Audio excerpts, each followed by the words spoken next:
state 3 ya, dan hipertensi. Tentunya hipertensinya nggak mungkin state 1 ya, karena eh, mungkin kondisinya memang pada saat HF itu tekanan darah juga nggak menunjukkan tinggi ya.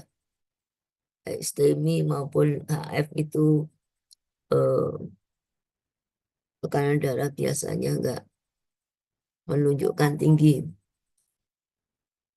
saat itu ya, tapi pasti aslinya juga tinggi ya, karena yang eh, menyebabkan juga hipertensi ya.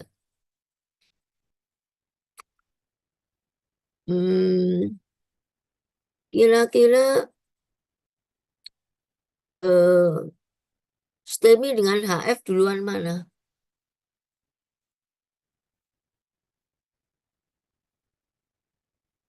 Dimas,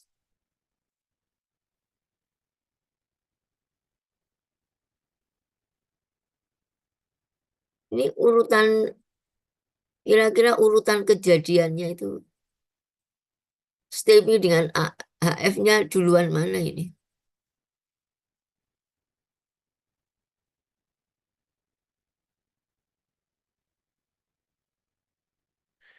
Seperti Silakan yang mau menjawab. lebih dulu STEMI, Bu. Dulu STEMI. Ya. HF-nya kenapa kok sampai terjadi HF?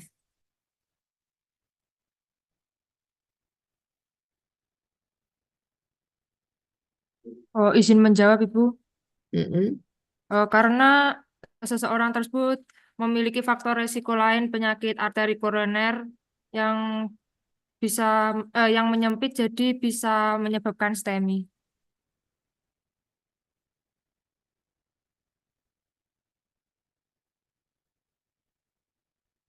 Iya, kenapa kok sampai apa namanya terjadi HF?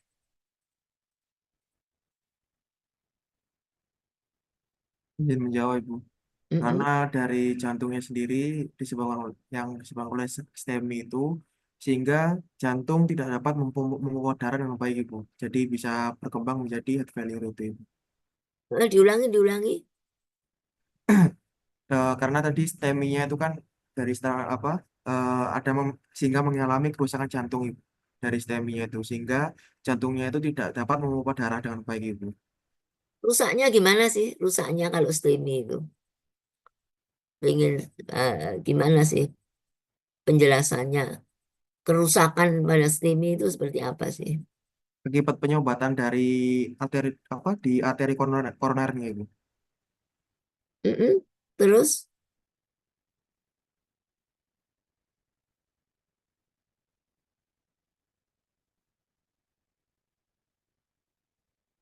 setelah penyumbatan bagaimana?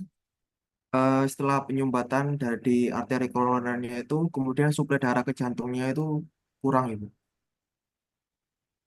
Mm-mm. Akibatnya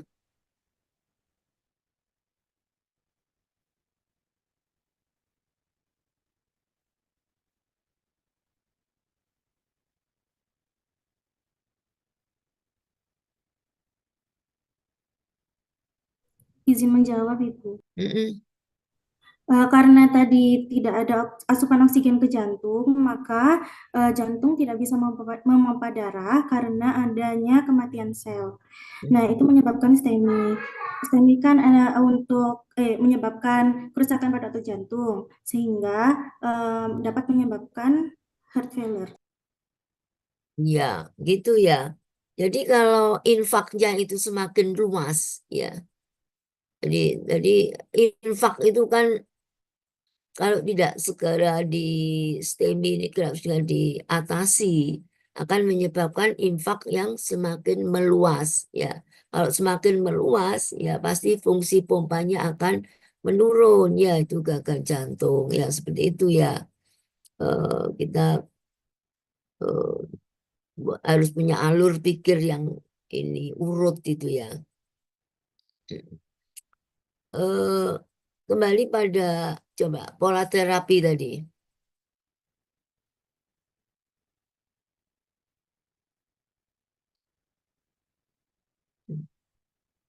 Sebelum praterapi, coba saya ingin tahu data lab.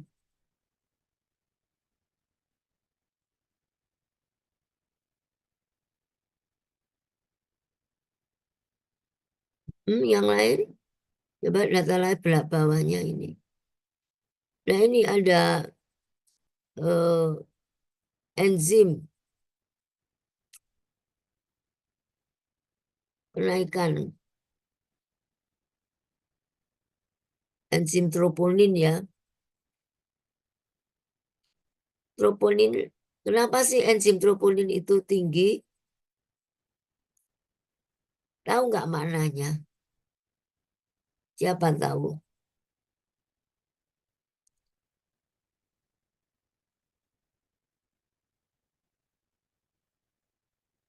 Kan kita nggak asal ya. Oh, troponinnya tinggi, tapi ngapain itu? Kenapa dia tinggi? Itu kan. Karena kematian sel, Ibu. Nekrosis. Iya, kenapa kok tinggi? Di saat otot jantung itu rusak, troponinnya langsung dilepaskan ke aliran darah. Sehingga kadar troponinnya itu meningkat. Iya, kenapa kok meningkat? Apa perannya dia meningkat itu? Izin menjawab, Ibu. Mm-mm. Jadi troponin ini adalah protein yang terdapat dalam sel otot jantung. Nah, fungsinya untuk membantu proses kontraksi otot jantung. Kalau jantungnya dia terdapat gangguan, maka kontraksi ototnya akan lebih tinggi sehingga troponinnya semakin mengeluarkan troponin yang lebih banyak. Ya, jadi maknanya seperti itu ya. Jadi kenapa dia tinggi? Ya karena jantung kan kontraksinya kan menurun sehingga dengan troponin ini akan membantu menggerakkan aktin miosin ya. Sehingga membantu. Nah, itu perlu disikapi. Kalau kadar tinggi itu artinya kan petanda. Sehingga bahwa itu benar-benar terjadi pada gangguan fungsi pompa ya seperti itu. Jadi enzim-enzim itu ada maknanya ya. Kalau pada jantung apa eh, enzim yang berperan atau apa namanya petanda yang berperan kalau pada jantung? CKMB, kreatinin kinase. Bukan viral. Iya, Ibu, ada CKMB itu kreatinin kinase. Pada jantung, pada gagal jantung apa yang itu nggak spesifik. Jadi petanda itu harus spesifik dan sensitif. Sensitif dan spesifik. Troponin juga, Ibu. Enggak, bukan. Pada gagal jantung apa?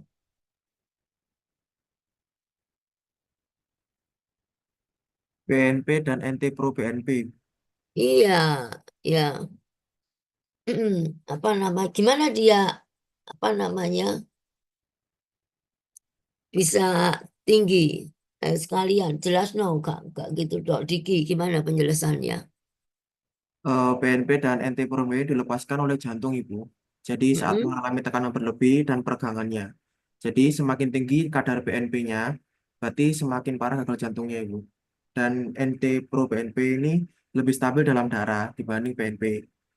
Sehingga paling sering itu dipakai di data lab, Ibu. Kemudian perbedaan nilai normalnya itu biasanya Perannya apa? Perannya BNP itu? Singkatan dari apa BNP? brain neo brain natriuretic peptide, Ibu. Apa-apa brain? Brain natriuretic peptide, Ibu. Nah, kan jelas itu sudah. Peptide ya. Brain natriuretic peptide. Apa perannya itu? Kenapa dia tinggi pada gagal jantung?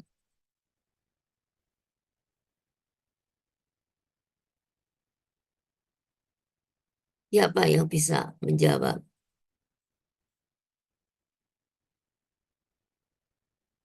Jadi kalau sesuatu petanda yang tinggi itu mesti ada manfaatnya, ada perannya gitu ya. Namanya ada natriuresis ya. Itu peptida natriuresis menyebabkan karena kondisi yang sesak itu pada gagal jantung. Itu pasti terjadi kongesti ya. Jadi kongesti bendungan pada paru. Jadi dia akan me- menatriuresis. Jadi akan berperan sebagai diuretik ya untuk mengurangi sesaknya. Nah, itu segera diberikan diuretik. Itu berarti sesak itu bisa dibedakan antara sesak pada gagal jantung dan sesak pada paru-paru. Penyakit paru-paru, kalau ini juga jelas gagal jantung kalau PNP gitu ya. Jadi dia akan menatriuresis ya. Dia bersifat diuretik ya. Itu akan mengurangi cairan yang ada di paru-paru ya, paru-paru tapi juga akibat kongesti, bendungan pada paru-paru akibat gagal jantung. Ya, seperti itu ya.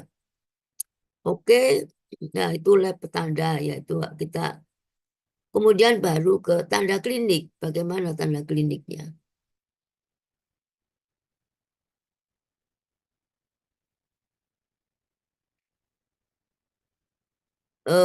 Oke. Oh. Edema kenapa kok bisa edema?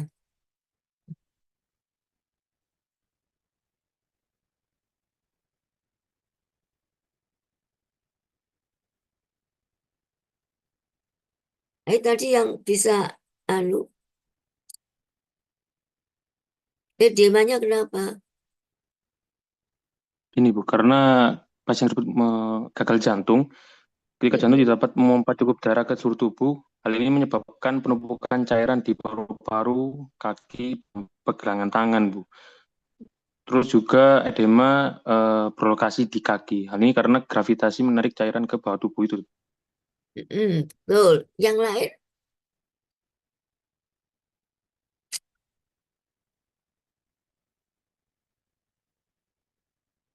Bisa dihubungkan dengan hipertrofi?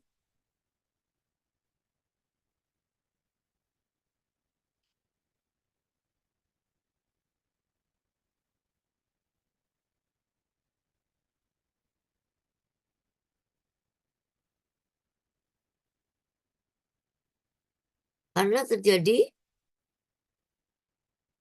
tekanan pengisian yang tinggi ya, N diastol terjadi tekanan N diastolik, N pressure diastolik ya. Tekanan akhir diastol yang tinggi. Ya, sehingga akan meningkatkan tekanan kapiler paru sehingga akan urut ya kembali ya, terjadi alir balik ya, sehingga terjadi edema. Ya, termasuk manifestnya apa?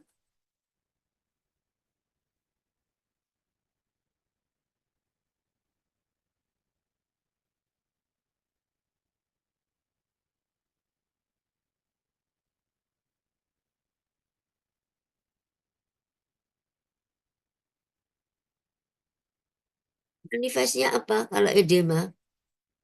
Sesak. Sesak, ya. Itu ya.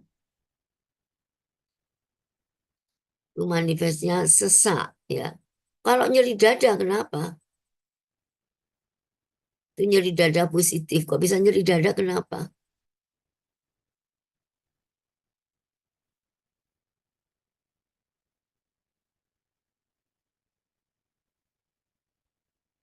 Itu karena emang tadi penyebabnya STEMI,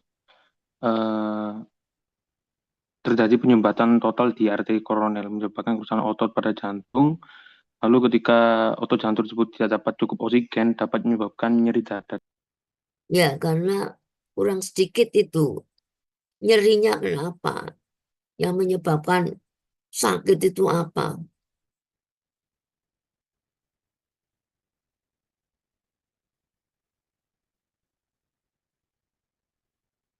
Ya, tinggal sedikit itu penjelasanmu.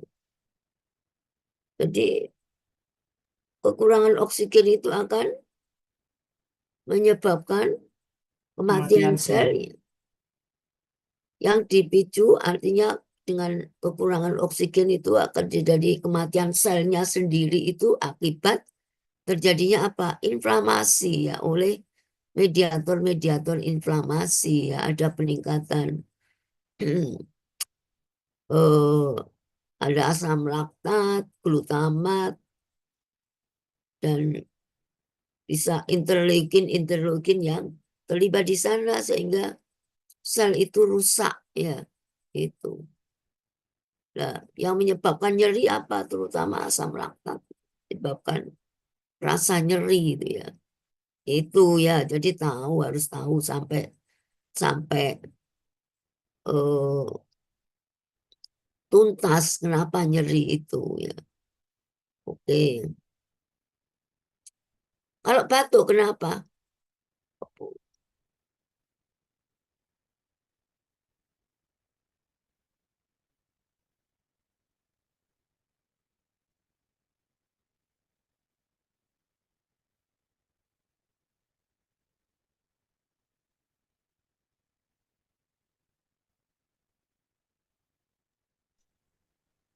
Karena pasien mengalami gagal jantung kognitif, ketika jantung dapat memompa darah secara efisien, cairan dapat menumpuk di paru-paru tadi, terus menyebabkan batuk yang sering disertai dahak berwarna putih atau merah muda. Iya, artinya bukan sering gitu. Jadi kalau ada sesuatu yang menyumbat di paru pasti akan menimbulkan refleks ya, refleks batuk.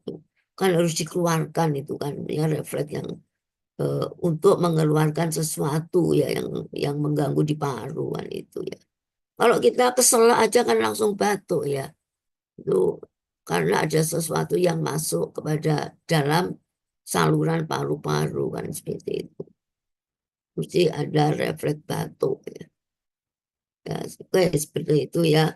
Jadi manifest-manifest ini juga harus kita ketahui ya. Termasuk eh, data lab yang mendukung ya.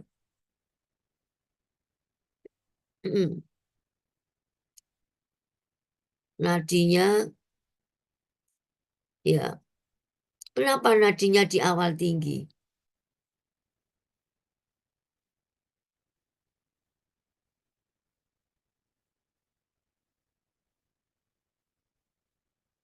Nadinya kenapa 110?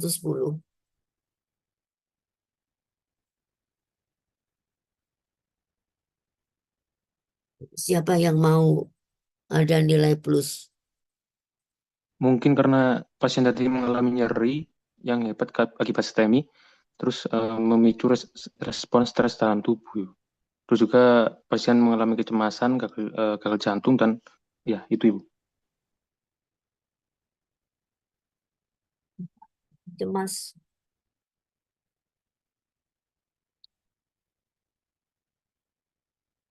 Kenapa kok nadinya tinggi? Tadi di sini sesuai diagnosanya apa itu? Ada apa?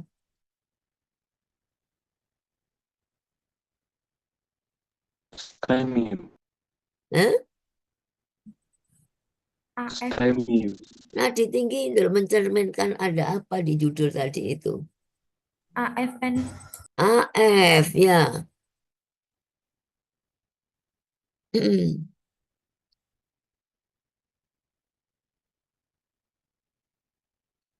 Kenapa ini kok terjadi AF, Karisma?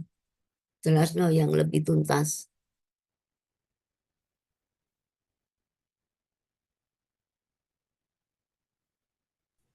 Kenapa kok terjadi Izin AF? aja, mungkin karena pas pasien MRS itu kan dicek ECG-nya Ibu yang menunjukkan itu hasilnya AF tadi Ibu. Kan dari hasil Iya, kan mekanismenya seperti apa ya? Memang itu berasal dari EKG itu pasti. Nah, itu mekanismenya bagaimana?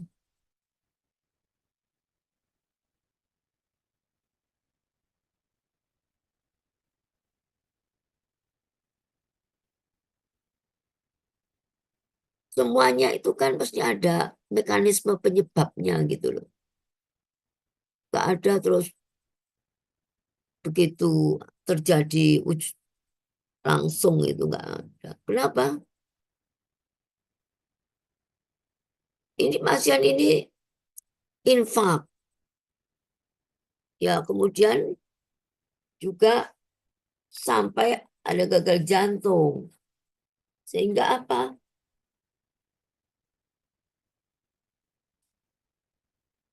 Kerusakan sel otot jantung itu akan menimbulkan dampak jantung itu akan bergetar lebih cepat ya. Jadi dia akan berkontraksi ya.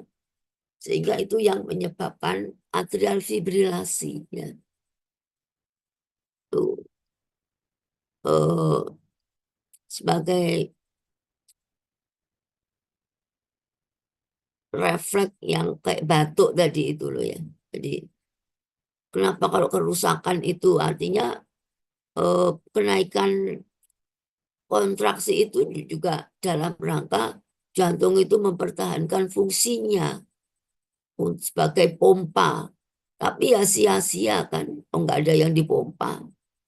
Justru akan menyebabkan payah jantung dan pada kematian. Ya itu.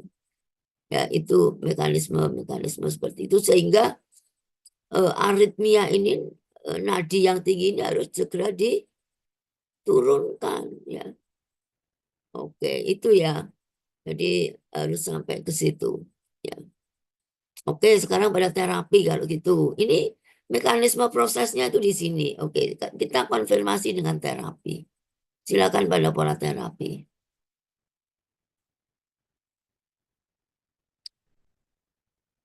Kita ambil minum.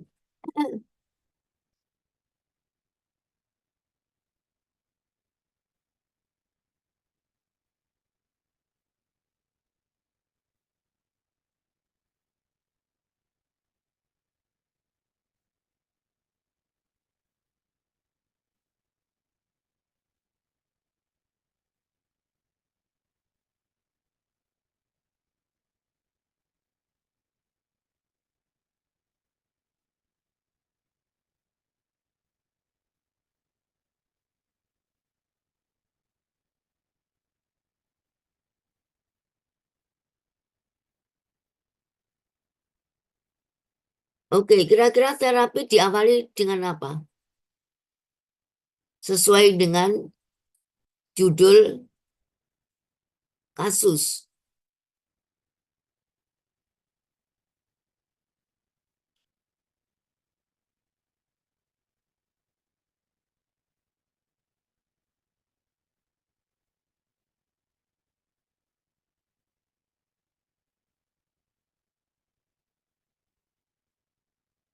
Kira-kira terapi yang penting di sini apa dulu?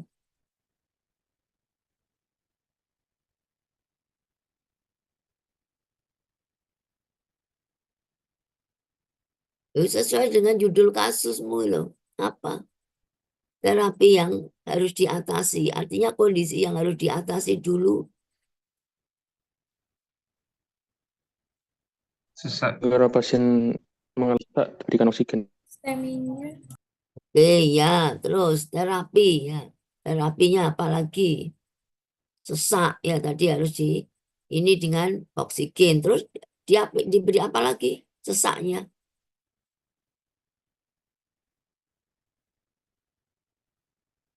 Loh, sesak tadi dampak dari apa sih? Kan tinggal gitu aja. Sesak tadi itu Diberikan diuretik Ibu, diberikan spironolakton. diberikan Diberikan diuretik, Ibu. Diberikan pada kasus tersebut spironolakton. Spironolakton aja. Spironolakton dan furosemid, Ibu. Ya, itu bukan, coba dilihat itu. Spironolakton dan atau dilanjut. Dilanjut dengan furosemid. Kenapa kok dilanjut? Karena dibutuhkan diuretik yang kuat, Ibu. Ya, tuh. Itu untuk mengatasi sesaknya baik dari gagal jantungnya maupun steminya ya, bukan sama-sama menyebabkan sesak. Kemudian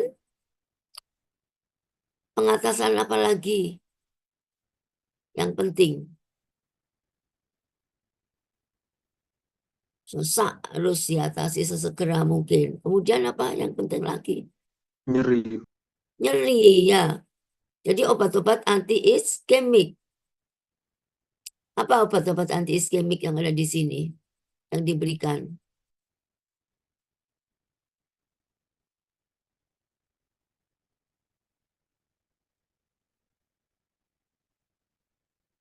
Lo ayo, semuanya lo nyemak lo. Yes. Vasodilator, Ibu. Vasodilator apa? ISDM. Terus apa lagi? Antiplatelet, ASA, kemudian antikoagulan.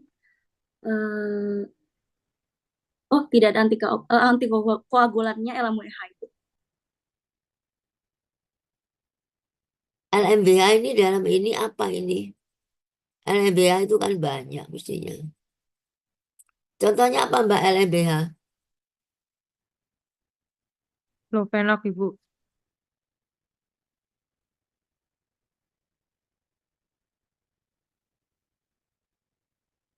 Ya, tadi diberikan Lovenox ya.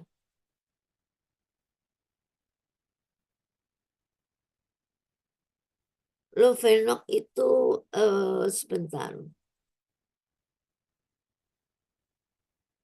Masuk LMBH kah? Ya, Lovenox itu.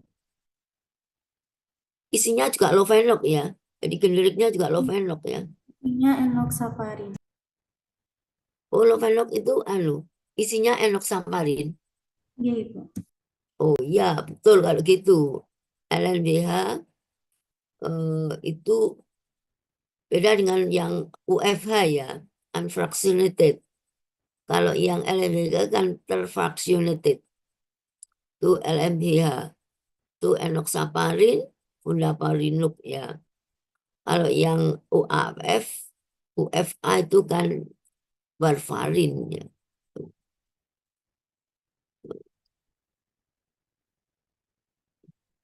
Baik, LMBH ya. Diberikan asam. Nah, di sini asam kenapa diberikan apa namanya? Loading dose.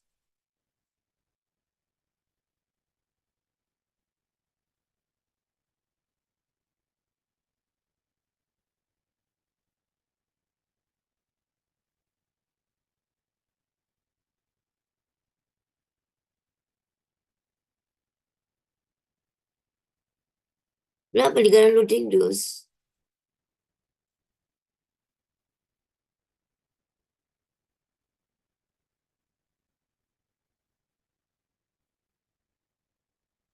Untuk kerja cepat.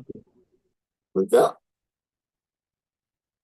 pasien ini gimana anunya? Kondisi infaknya bagaimana? Sudah luas, Ibu, agar infarknya tidak semakin meluas. Iya kan STEMI dia ya. STEMI berarti kan bisa digambarkan itu sudah luas ya. Berapa hari nyerinya itu tadi pasien? Datang ke rumah sakitnya berapa hari setelah onset? Nggak ada ya?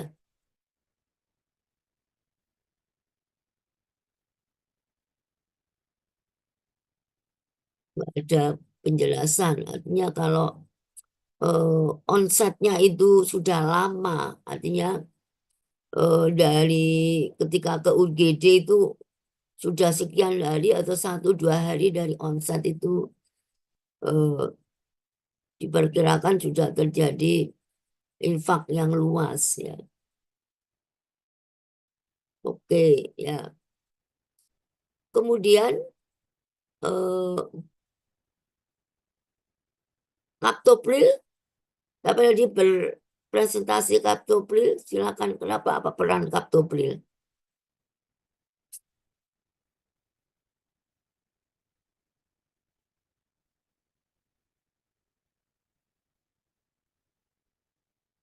Siapa tadi Kaptopril?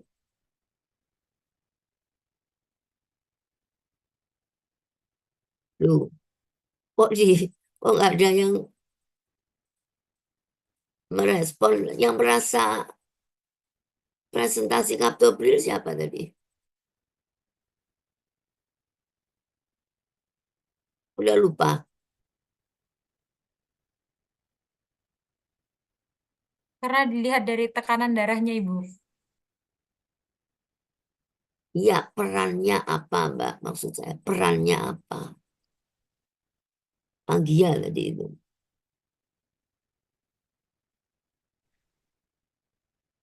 Izin membantu Ibu.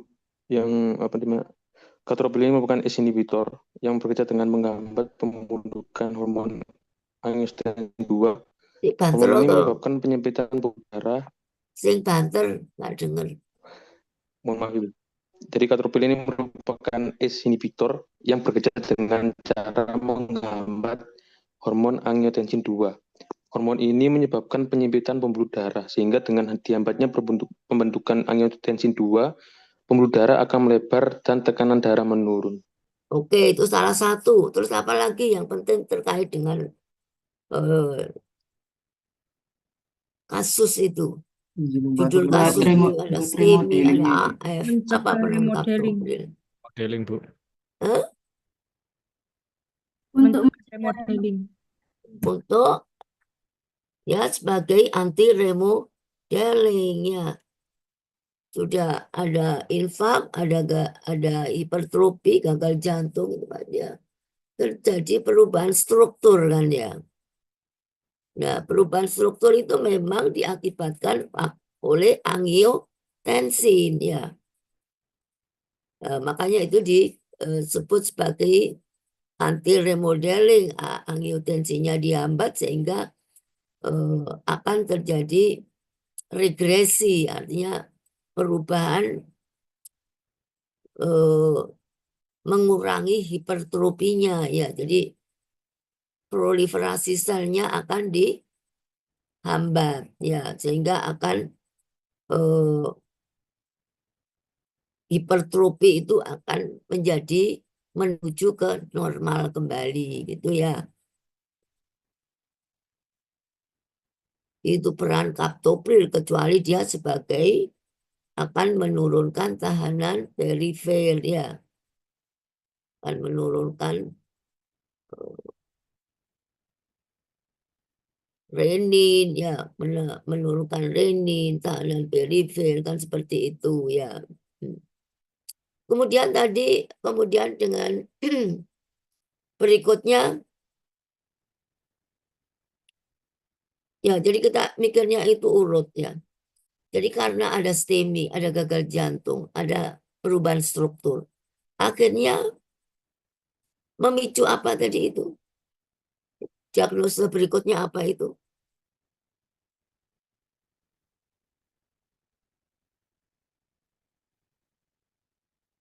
Nah yo, udah banyak loh.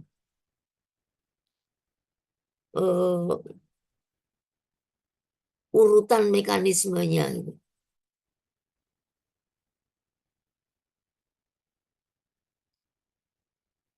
Apa terjadi apa? Nah itu diagnosa berikutnya apa sih? Fibrilasi atrium itu. Iya, fibrilasi atrium ya.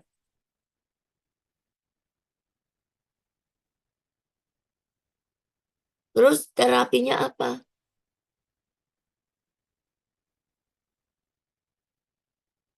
Siapa tadi yang jawab tadi? Nada. pemberian digoksin, Ibu. Bagaimana dia digoksin bisa mengatasi atrial fibrilasi? Baik banget. Untuk digoksin itu bekerja untuk memperlambat laju ventrikel pada pasien fibrilasi atrium, Ibu.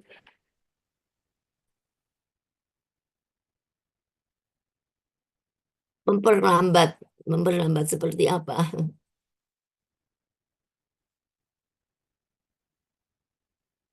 Dia itu akan mengumpulkan ya, jadi mengumpulkan kontraksi itu menjadi lebih kuat ya. Jadi ya istilahnya memperlambat ya. Jadi dia akan menjadikan kontraksi yang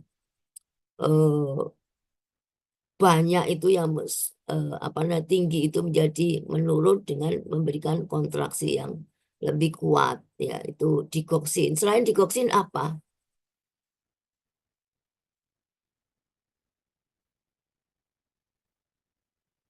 Obat-obat aritmia yang lain apa?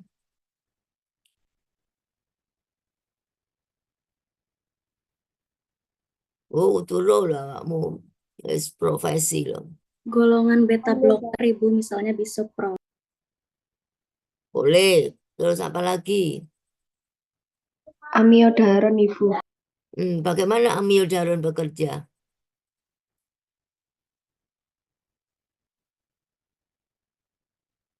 Ya, kok iku wocon ya obat-obat aritmia itu dipelajari lagi ya. Jadi itu memperpanjang periode refraktor.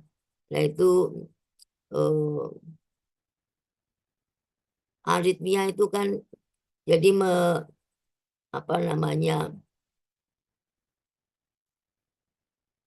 menghambat kanal apa gitu ya, masuknya kalium itu kan obat-obat aritmia itu kan bekerja di titik-titik PQRST itu kan ya, ada kapan terjadi potensial aksi kemudian terjadi revaskularisasi. Potensial aksi itu terdiri dari terjadi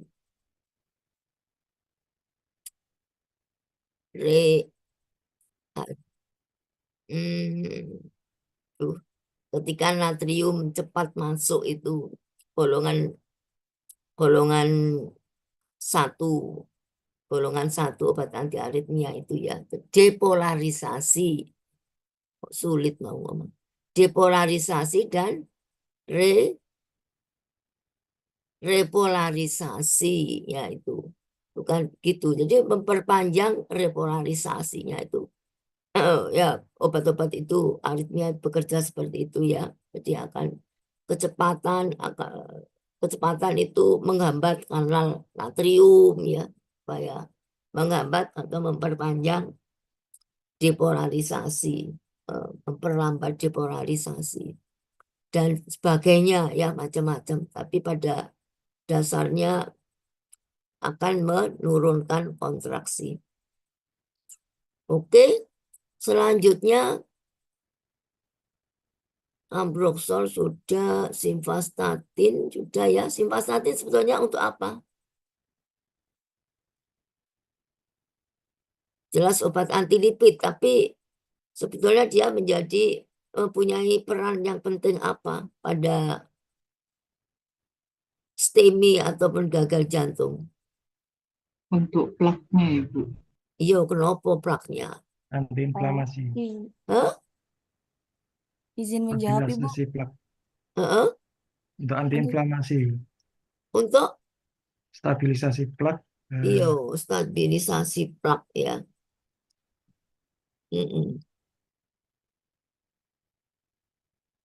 Ya, oke, udah jam 8 lebih, saya kira masih ada berikutnya.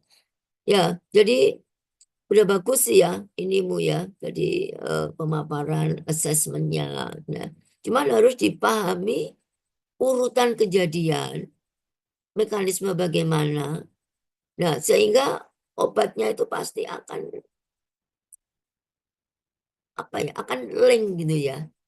Jadi nggak ada, kalau nggak terjadi ini pada patofisiologis, paling nggak ada obat yang masuk ke situ.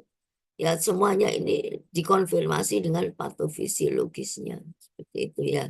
Jadi ini sudah terkonfirmasi lagi terapi-terapi yang ada, dan terapi-terapi yang ada itu pasti juga harus difahami secara luas ya, terkait bagaimana dia bekerja, bagaimana dosisnya, bagaimana efek sampingnya, monitoring terapinya bagaimana. Nah itu ya.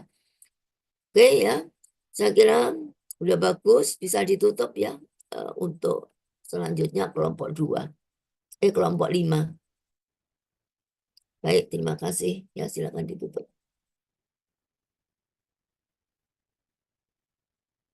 Baik, sekian terima kasih. Wassalamualaikum warahmatullahi wabarakatuh.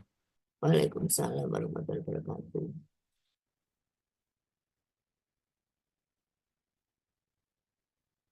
Kelompok 5 langsung dimulai. Baik, saya perwakilan dari kelompok 5, dipimpin untuk jalannya presentasi. Kami dari kelompok 5 dengan studi kasus 4,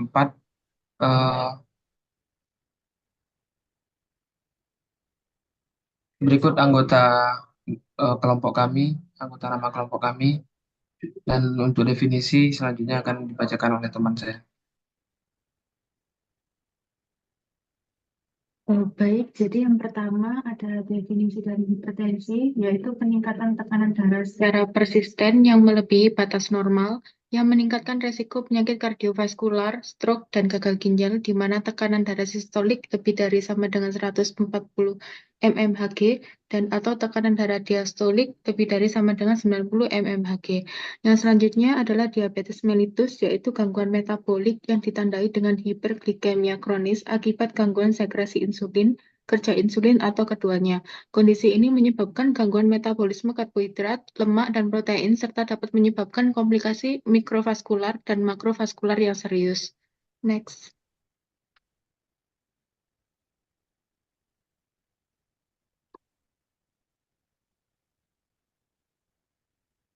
Kemudian yang selanjutnya ada angina pectoris tidak stabil yang merupakan gejala akibat adanya iskemia miokardium yang sering menjadi manifestasi awal atau warning sign dari terjadinya penyakit jantung koroner. Yang selanjutnya yaitu hiperurisemia, kondisi yang ditandai dengan peningkatan kadar asam urat dalam darah di atas batas normal yang dapat menyebabkan gout, batu ginjal, dan penyakit kardiovaskular.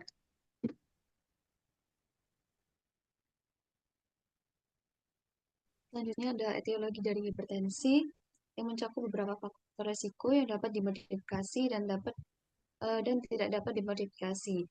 Faktor resiko yang dapat dimodifikasi bawaan itu misalnya seperti genetik, usia, jenis kelamin, ras, dan penyakit gagal ginjal kronis. Sedangkan faktor resiko yang dapat dimodifikasi adalah kurangnya aktivitas fisik, makanan tinggi sodium dan kolesterol, merokok, dan stres. Lalu untuk etiologi dari diabetes mellitus sendiri, itu ada gabungan antara faktor genetik dan faktor lingkungan. Etiologi lain dari diabetes yaitu sekresi atau kerja insulin, abnormalitas metabolik yang mengganggu sekresi insulin, abnormalitas mitokondria, dan sekelompok kondisi lain yang mengganggu toleransi glukosa. Diabetes mellitus dapat muncul akibat penyakit eksokrin pankreas ketika terjadi kerusakan pada mayoritas islet dari pankreas. Hormon yang bekerja sebagai antagonis insulin juga dapat menyebabkan diabetes.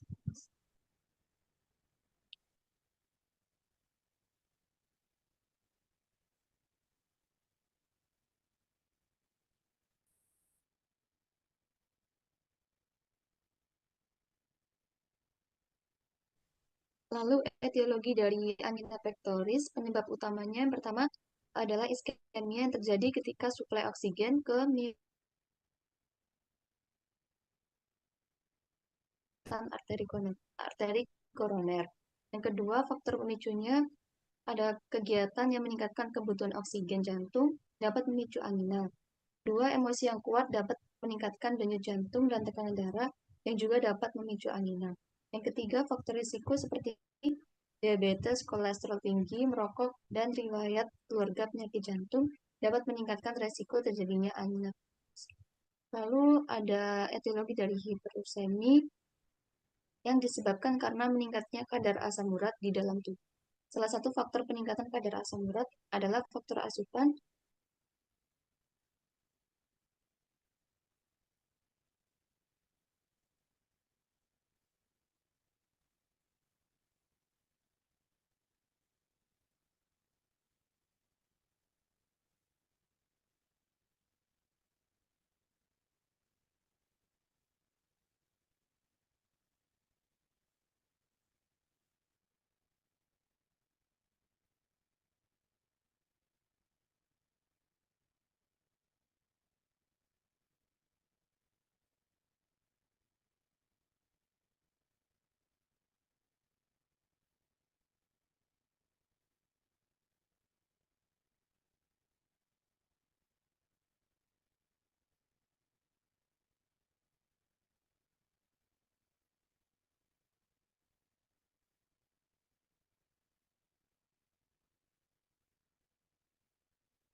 Silakan dilanjut.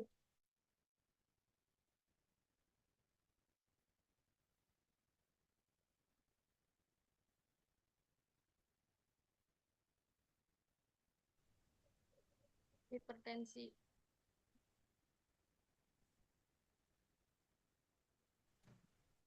Patofisiologi hipertensi terbentuk oleh Selanjutnya untuk patofisiologi dari hipertensi terbentuk oleh angiotensin 2 dari angiotensin 1 oleh angiotensin 1 ACE dalam mengatur tekanan darah. Darah mengandung angiotensinogen yang diproduksi di hati. Selanjutnya hormon renin diubah menjadi angiotensin 1 yang terdapat di paru-paru. Angiotensin 1 diubah menjadi angiotensin 2. Renin disintesis dan disimpan dalam bentuk inaktif yang disebut prorenin dalam sel-sel JG pada ginjal. Kemudian angiotensin 2 adalah vasokonstriktor yang sangat kuat dan memiliki efek lain yang mempengaruhi sirkulasi. Untuk patofisnya DM ditandai dengan adanya resistensi insulin perifer, gangguan hepatik glukosa production, dan penurunan fungsi sel beta yang akhirnya akan menuju kerusakan total sel B. Untuk mula-mula timbul resistensi insulin, kemudian disusul oleh peningkatan sekresi insulin untuk mengatasi kekurangan resistensi insulin agar kadar glukosa darah tetap normal. Pada tahap ini, kemungkinan individu tersebut akan mengalami gangguan toleransi glukosa atau tahap pradiabetes, tetapi belum memenuhi kriteria penderita diabetes mellitus.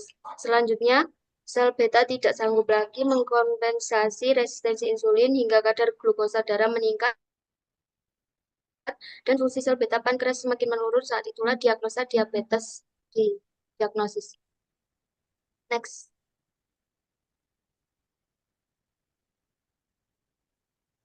Untuk patofis hiperurisemia disebabkan oleh dua faktor utama. Yang pertama, penurunan ekskresi asam urat oleh ginjal yang dipengaruhi oleh genetik, obat-obatan, dan kondisi medis, serta produksi asam urat berlebihan dari sumber endogen dan eksogen, makanan tinggi purin dan fruktosa.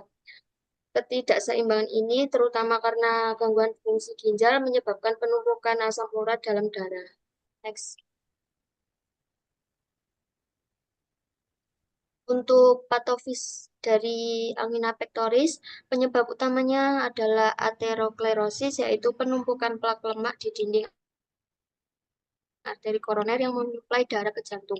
Plak ini menyebabkan penyempitan arteri stenosis sehingga aliran darah ke miokardium berkurang.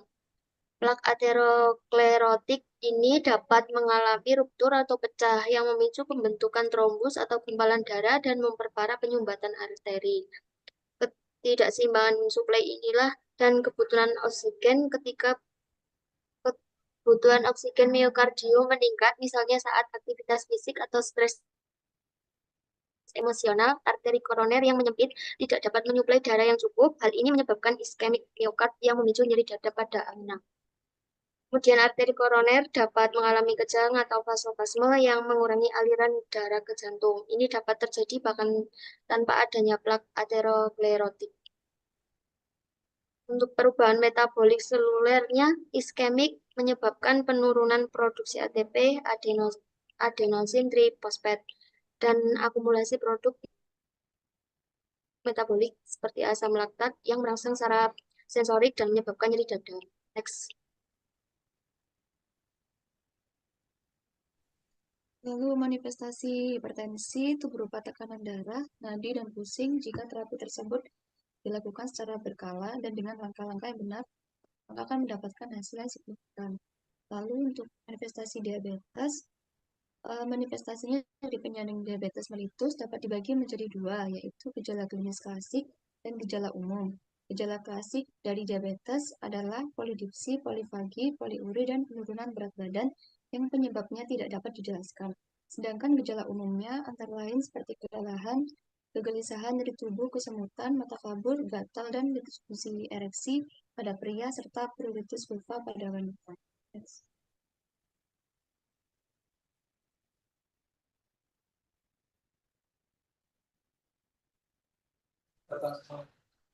Baik, untuk tata pelaksanaannya untuk angina pectoris, satu beta blocker. Beta blocker direkomendasikan pada angina pectoris atau imanes, terutama jika terdapat hipertensi dan atau takikardi dan selama tidak terdapat kontraindikasi.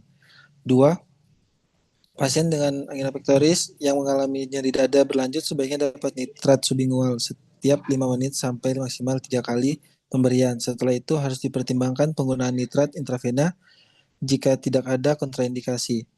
Nitrat intravena diindikasikan pada iskemi yang persisten, gagal jantung, atau hipertensi pada 48 jam pertama. Nitrat IV tidak boleh menghalangi pengobatan yang dapat menurunkan mortalitas beta blocker atau ACI. Nitrat tidak diberikan kepada pasien dengan tekanan darah sistolik kurang lebih 90 atau 30 di bawah nilai awal.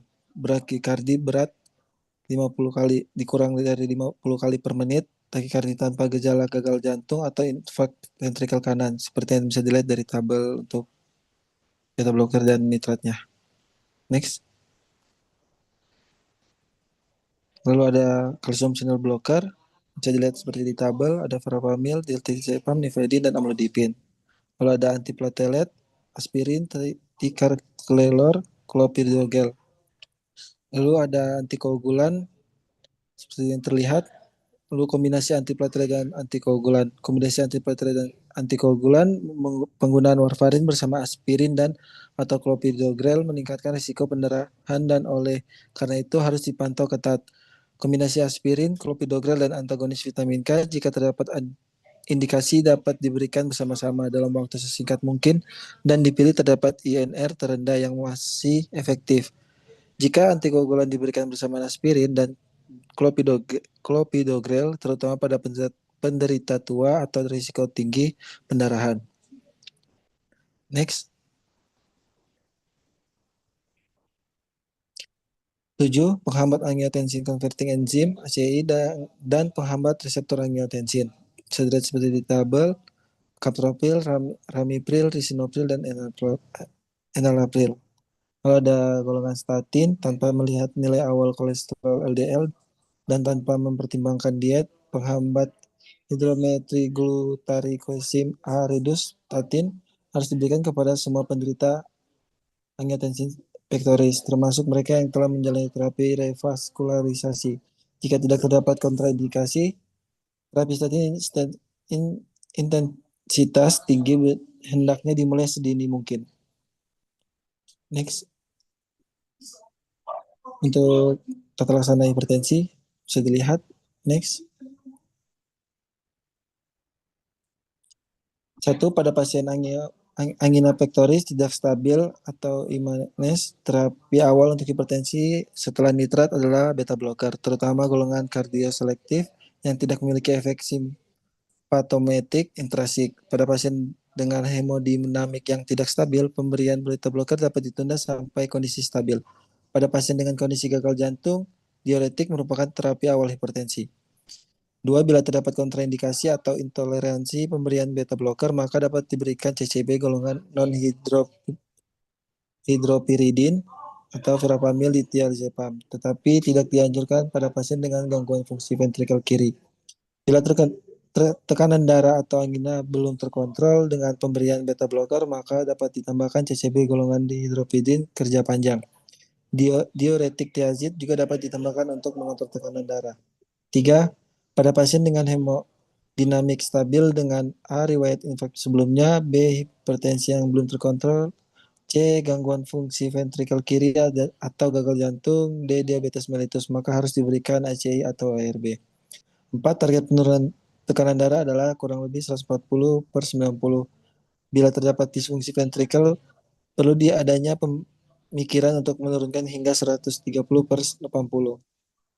Pada pasien dengan penyakit jantung koroner, tekanan darah harus diturunkan secara perlahan dan harus berhati-hati bila terjadi penurunan tekanan darah distolik kurang 60 karena akan berakibat pada pemburukan iskemik miokard. 5. Tidak ada kontraindikasi khusus terhadap penggunaan antiplatelet, antikoagulan, obat antilipid atau nitrat pada tata laksana sindroma koroner akut. Begitu pula dengan pasien dengan hipertensi yang tidak terkontrol yang menggunakan antiplatelet atau antikoagulan. Tekanan darah harus diturunkan untuk mencegah pendarahan. Next. Untuk diabetes mellitus, bisa dilihat seperti di tabel, monoterapi dengan salah satu yang di bawah ini, jika HbA1c-nya kurang dari 75%. Lalu untuk lebih dari sama dengan 7,5%, kombinasi 2 obat. Lalu untuk lebih dari HbA1c-nya lebih dari 9%, digunakan kombinasi 3 obat atau kombinasi 2 obat plus insulin. Next. Untuk hiperuremia bisa dilihat seperti di tabel. Berikut untuk objektif asesmen dan screening pasien. Untuk subjektifnya yaitu inisial pasien Nyonya H, umurnya 47 tahun, berat badan, tinggi badan, ginjal heparnya kosong. Untuk keluhan utamanya yaitu dada terasa ampak dan sesak.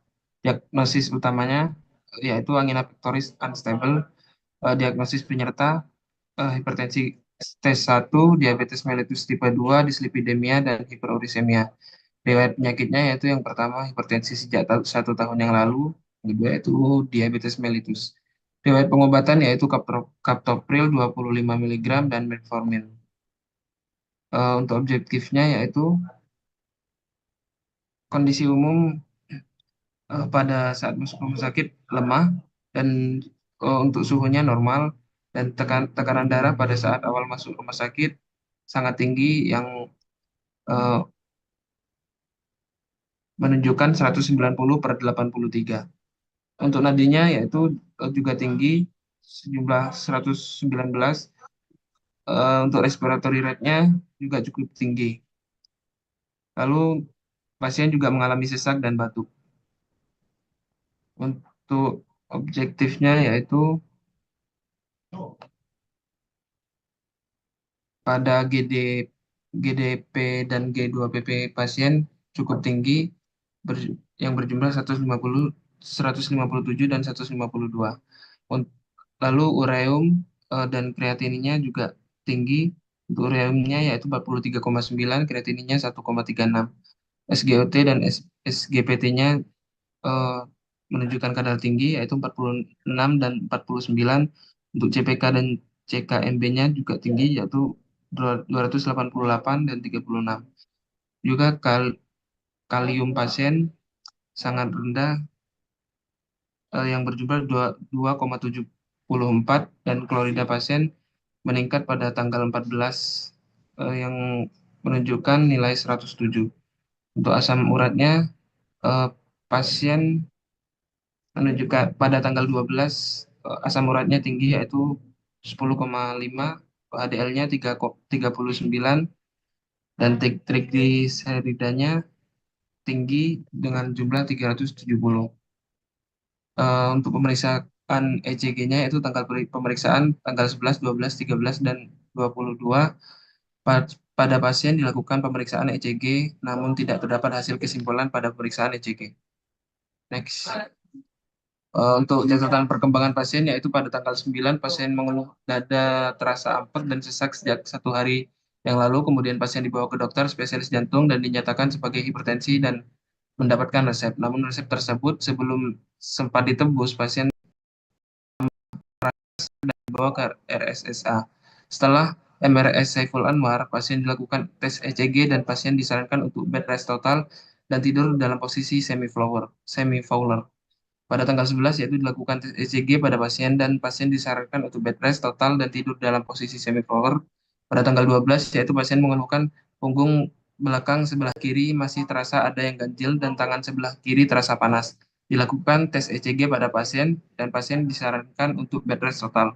Pada tanggal 13 yaitu pasien mengeluhkan tangan sebelah kiri terasa panas. Dilakukan tes ECG pada pasien. Pada tanggal 14 pasien masih mengeluhkan tangan sebelah kiri terasa panas. Pada tanggal 15 pasien mengeluhkan batuk. Tanggal 16 pasien mengeluhkan pusing. Dan pada tanggal 22 yaitu pasien dilakukan tes ECG dan pasien KRS. Next.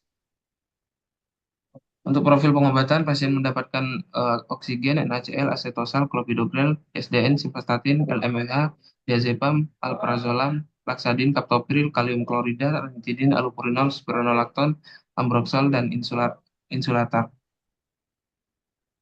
Lalu acetosal, clopidogrel, SDN, simvastatin, laksadin, kaptopril, kalium klorida, ranitidin, allopurinol, spironolakton, ambroxol, insulatar, dan atrapid. Keterangannya yaitu laksadin setiap 5 mg mengandung fenol taleina 55 mg, parafin cair 1200 mg, gliserin 378 mg, jeli 9,4 mg. Next. Untuk profil pengobatan, pasien diberikan oksigen pada tanggal 9 dan diberhentikan pada tanggal 14. Juga diberikan normal salin, acetosal. Normal salinnya dihentikan pada tanggal 15 dan acetosalnya dihentikan pada tanggal 10. Lalu pasien mendapatkan terapi clopidogrel, ISDN, simvastatin, dan LMH atau low molecular weight dan dihentikan pada tanggal 15. Juga pasien mendapatkan terapi diazepam pada saat awal masuk KRS dan diberhentikan pada tanggal 12. Lalu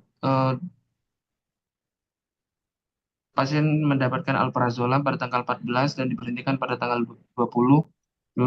Juga pasien mendapatkan kaptopril pada tanggal 9. Selain kaptopril, pasien juga mendapatkan KSR, ranitidin, laksadin, allopurinol, spironolakton, ambroxol, insulatar, dan atrapid. Next. Problematik yang pertama yaitu angina pectoris unstabil. Untuk subjektifnya, dada terasa ampek dan sesak. Untuk objektifnya, tekanan darah 190/83.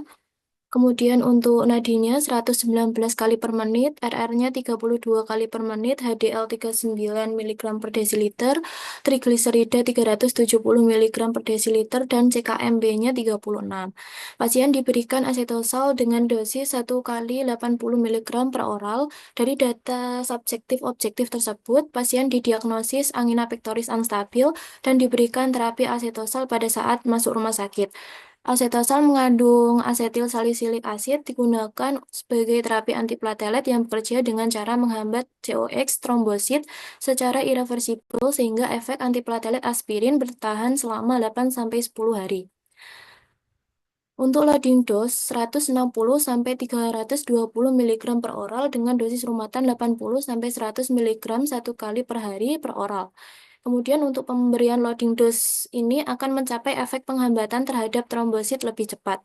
Pemberian asetosol 1 kali 80 mg per oral saat pasien masuk rumah sakit termasuk underdose sebaiknya diberikan loading dose asetosol 160 sampai 320 mg per oral. Kemudian asetosol 1 kali 160 mg per oral pada tanggal 10 bulan 4 sampai KRS, pasien diberikan asetosol dengan dosis 1 kali 160 mg per oral. Loading dose asetosol adalah 160 sampai 320 mg per oral dengan dosis rumatan 80 sampai 100 mg 1 kali sehari per oral. Pemberian asetosol 1 kali 160 mg per oral pada hari kedua sampai KRS termasuk overdose. Sebaiknya pada hari kedua sampai KRS diberikan dosis rumatan. Kemudian untuk planningnya, pemberian loading dose asetosol 160 sampai 320 mg per oral dan dilanjutkan dengan dosis rumatan 80 sampai 100 mg 1 kali sehari per oral. Kemudian dilakukan monitoring terkait dengan tekanan darah, nadi, RR, CKMB, dan profil lipid pasien, dan monitoring keluhan dada dan sesak pasien. Berikutnya masih dengan problem medik yang sama, yaitu untuk subjektifnya dada pasien terasa ampak dan sesak. Objektifnya yaitu nadi 119 kali per menit, RR-nya 32 kali per menit, HDL-nya 39 mg per desiliter, gliseridanya 370 mg per desiliter. Untuk asesmennya yaitu pemberian terapi SDN 5 mg.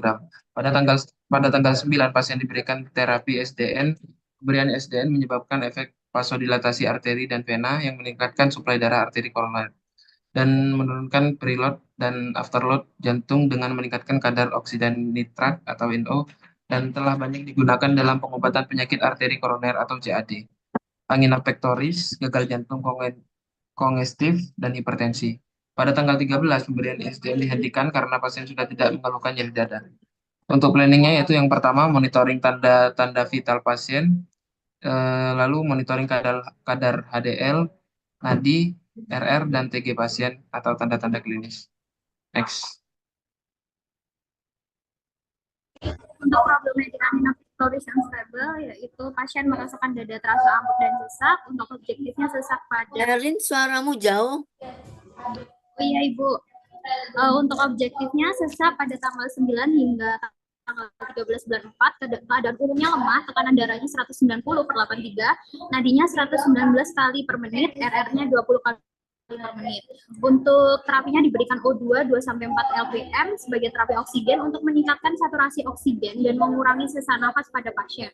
Pasien unstable angina pectoris akan mengalami nyeri dada saat beraktivitas dan masih berlangsung saat istirahat. Selain itu, pasien juga mengalami sesak nafas yang diakibatkan karena kurangnya suplai oksigen. Untuk plannya, pantau sesak pada pasien setelah diberikan terapi O2, pantau tanda vital secara berkala seperti tekanan darah, nadi, dan respirasi.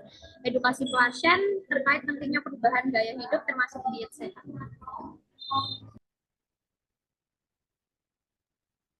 Yang selanjutnya yaitu problem medisnya masih sama, yaitu angina pectoris unstable. Untuk subjeknya dada terasa ampek dan sesak. Untuk objeknya CPK-nya tinggi yaitu 288 unit per liter, CKMB-nya tinggi yaitu 36 unit per liter, HDL-nya rendah yaitu 39 mg per desiliter. Untuk trigliseridanya tinggi yaitu 370 mg per desiliter. Kemudian pasien diberikan clopidogrel 75 mg sehari 1 kali 1 tablet. Pasien dengan diagnosis angina pectoris unstable yang ditunjukkan dengan nilai CPK yang tinggi dan CKMB yang tinggi menandakan adanya kerusakan pada jaringan otot jantung. Sehingga pasien diberikan clopidogrel 75 mg sehari 1 kali secara oral untuk menghambat agregasi platelet, sehingga mencegah pembentukan trombus di pembuluh darah koroner serta untuk menurunkan angka mortalitas. Dosis clopidogrel yang direkomendasikan pada pasien angina pectoris unstable yang memerlukan fase perawatan intensif di CVC adalah 1 kali 75 mg, sehingga terapi yang diberikan sudah tepat. Untuk plannya, pemberian clopidogrel 75 mg sehari sekali tetap dilanjutkan untuk mencegah agregasi platelet. Kemudian dilakukan pemantauan ketat terhadap gejala pasien. Next.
selanjutnya dengan problematik dislipidemia dengan subjek dada terasa ambek dan sesak, riwayat penyakit hipertensi dan DM. Kemudian untuk objektifnya trigliserida tinggi 307 mg per dl, LDL tinggi 118 mg per dl, dan kolesterol 188 mg per dl.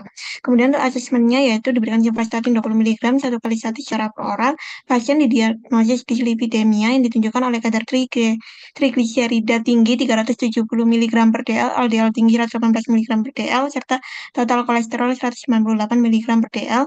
Simvastatin sebagai bagian dari golongan statin memiliki efek pleiotropik yang berkontribusi pada stabilisasi plak aterosklerotik. Selain menurunkan kadar kolesterol LDL, simvastatin juga mengurangi ukuran inti lipid dalam plak dan menghambat akumulasi makrofag pada lesi aterosklerotik. Hal ini berkontribusi pada penurunan risiko ruptur plak dan kejadian kardiovaskular. Pada pasien sindrom koroner akut beresiko untuk mengalami kejadian kardiovaskular berulang, dan terapi statin ditunjukkan untuk menurunkan LDL sebesar lebih dari 50% dari nilai awal dan mencapai kurang dari 55 mg per dl. Oleh karenanya, penggunaan statin intensitas tinggi sangat dianjurkan. Pasien yang sebelumnya mendapat statin intensitas rendah atau sedang harus ditingkatkan menjadi intensitas tinggi menurut Perky Dislipidemia tahun 2022. Sehingga terapi yang diberikan pada pasien bisa direkomendasikan atorvastatin 40 mg dikarenakan LDL pasien belum memenuhi target kurang dari 55 mg. Monitoringnya yaitu pemeriksaan LDL, trigliserida, dan kolesterol. Kemudian juga di monitoring efek samping dari simvastatin.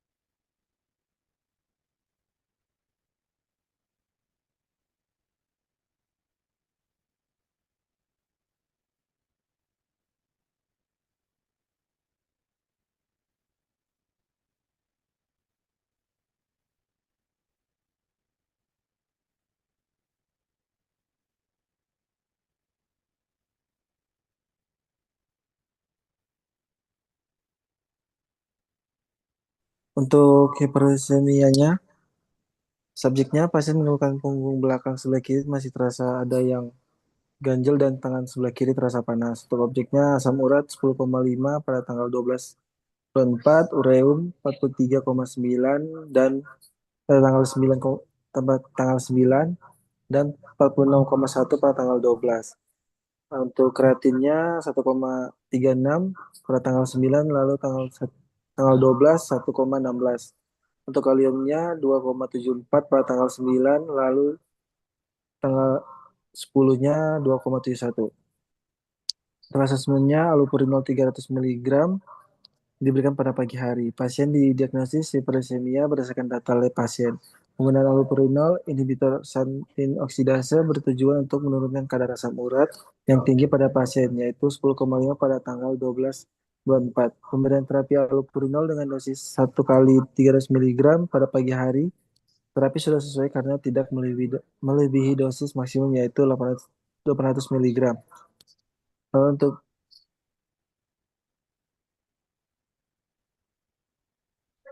planningnya, periksa kadar asam urat secara berkala untuk menilai efektivitas pengobatan dan menghindari efek samping.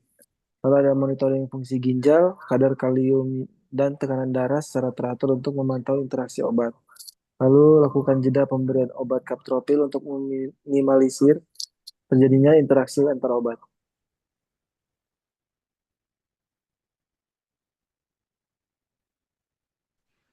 Selanjutnya untuk problematis hipertensi yang mana subjeknya pasien hipertensi sejak 1 tahun yang lalu. Untuk objektifnya tekanan darahnya 190/83 ketika MRS dengan kadar ureumnya 43,9 dan serum kreatinnya 1,36 dan kaliumnya 2,74. Sehingga terapi yang diberikan adalah kaptropil 25 mg per oral per oral 3x1.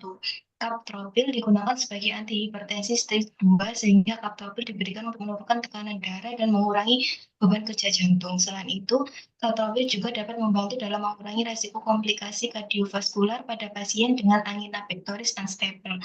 Kaptropil ini diberikan karena ketika pasien MRS tekanan darahnya 190/83 sehingga diberikan obat antihipertensi golongan ACE sebagai lini pertama untuk hipertensi dengan komorbiditas DM dan penyakit jantung. Efek samping dari kaptropil sendiri adalah batuk garing, yang mana pasien mengalami batuk yang merupakan efek ACE akibat peningkatan bradikinin. Sehingga planningnya jika batuk mengganggu pertimbangan pergantian antihipertensi ke golongan ARB, yaitu valsartan 80 mg per hari atau lorasatan 50 mg per hari. Kemudian obat yang kedua adalah spironolakton, yang mana spironolakton adalah antagonis aldosteron yang bekerja di tubulus distal ginjal, yang mana meningkatkan ekskresi natrium dan air sambil mempertahankan kalium. Spironolakton diberikan untuk mengatasi resistensi cairan yang mungkin terkait dengan kondisi kardiovaskular pasien, seperti angina pectoris unstable dan hipertensi. Pergantian obat antihipertensi dari kaptropil ke spironolakton dikarenakan monoterapi pada kaptropil tidak cukup efektif dilihat dari data klinik pasien pada tanggal 15 bulan 4 tekanan darahnya 150/70. Selain itu, pasien juga mengalami efek samping dari penggunaan kaptropil yaitu batuk garing. Untuk planningnya, hentikan atau turunkan dosis spironolakton hingga kadar kaliumnya mencapai normal yaitu lebih dari 3,5, atau gantilah dengan diuretik lain seperti furosemid, loop diuretik jika masih dibutuhkan untuk kontrol tekanan darahnya. Selanjutnya yaitu problem medis konstipasi, subjeknya yaitu konstipasi, objeknya yaitu nilai kalium 2,74. Pasien diberikan laksadin yang mana setiap 5 mg mengandung fenolphthaleina 5 mg, parafin cair 1.200 mg, gliserin 378 mg, jeli 9,4 mg. Laksadin adalah obat pencahar yang mana digunakan untuk mengatasi konstipasi dengan cara melunakkan feses dan merangsang pergerakan usus. Berdasarkan data lab pasien, yang mana kadar kalium rendah yaitu hipokalemia yang dapat menyebabkan penurunan motilitas usus yang berpotensi memperburuk konstipasi. Terapi yang diberikan sudah sesuai pemberian laksadin untuk mencegah dan mengatasi konstipasi pada pasien. Efek samping yang perlu diwaspadai yaitu diare jika dosisnya terlalu tinggi. Planningnya yaitu pantau frekuensi buang air besar pada pasien dan konsistensi feses. Jika konstipasi sudah teratasi, pertimbangkan untuk penghentian laksadin. Pemantauan elektrolit secara berkala dianjurkan selama penggunaan kedua obat ini. Hidrasi, pastikan pasien minum cukup air untuk membantu kerja laksadin, dan dilakukan diet syarat jika memungkinkan tingkatkan asupan syarat untuk mencegah konstipasi.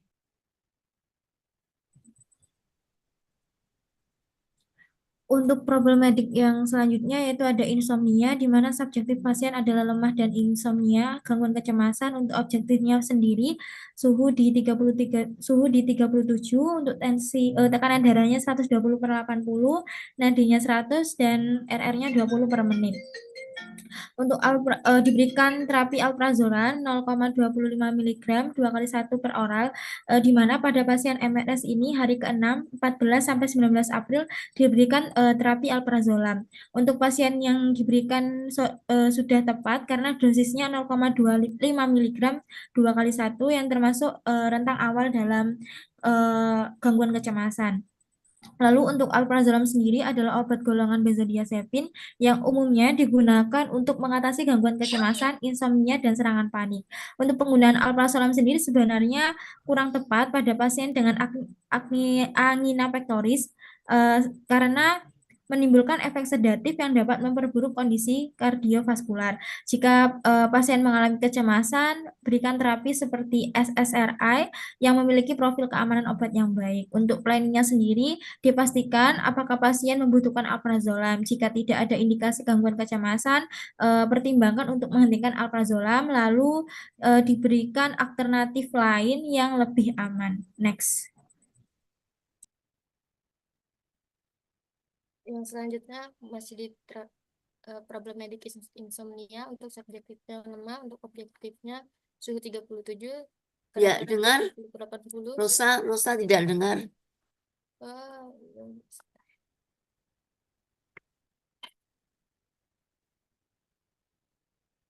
Untuk subjektifnya lemah, objektifnya suhu 37, tekanan darahnya 120/80, nadinya 100, RR-nya 20 per menit.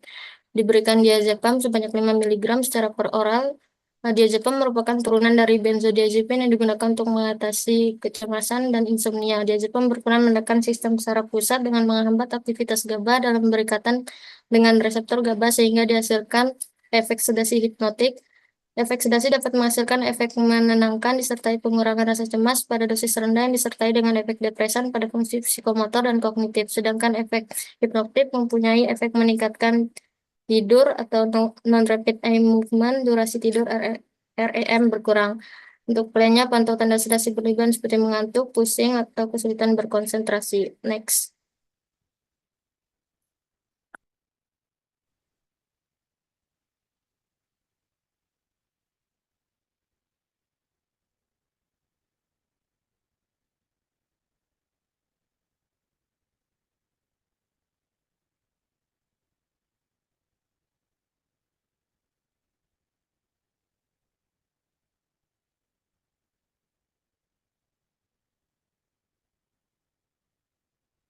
Berikutnya untuk problematik gangguan elektrolit, yaitu untuk subjektifnya lemah, objektifnya kalium 2,74, GDP-nya 157, GD2-PP-nya 152. Yang pertama di sini diberikan KSR per oral dengan frekuensi 1x1. Indikasi utama diberikan KSR adalah mengatasi hipokalemia. Hipokalemia dapat menyebabkan berbagai masalah termasuk kelemahan otot, aritmia jantung, serta gangguan hal lain berhubungan dengan kondisi pasien yang mengalami angina pectoris unstable dan hipertensi. Yang kedua yaitu diberikan NaCl 0,9% secara intravena. NaCl 0,9% diberikan secara intravena sebagai Livulian. Indikasi utama pemberian NaCl pada pasien ini untuk rehidrasi. Pasien memiliki riwayat diabetes mellitus yang dapat menyebabkan dehidrasi akibat poliuria atau sering buang air kecil. NaCl membantu menjaga keseimbangan natrium dan klorida yang penting untuk stabilisasi tekanan darah dan fungsi seluler. NaCl 0,9% sering digunakan sebagai carrier fluid atau cairan dasar untuk memastikan aliran obat tetap stabil dan mencegah trombosis akibat infus yang stagnan. Untuk planningnya itu yang pertama monitoring kadar kalium, natrium, klorida setiap 1-2 hari hingga mencapai target. Lalu kedua evaluasi gejala klinis, kelemahan otot, aritmia, parastesia. Yang ketiga yaitu pantau interaksi obat terutama dengan diuretik yaitu spironolakton dan S inhibitor yaitu captopril karena dapat meningkatkan risiko hiperkalemia.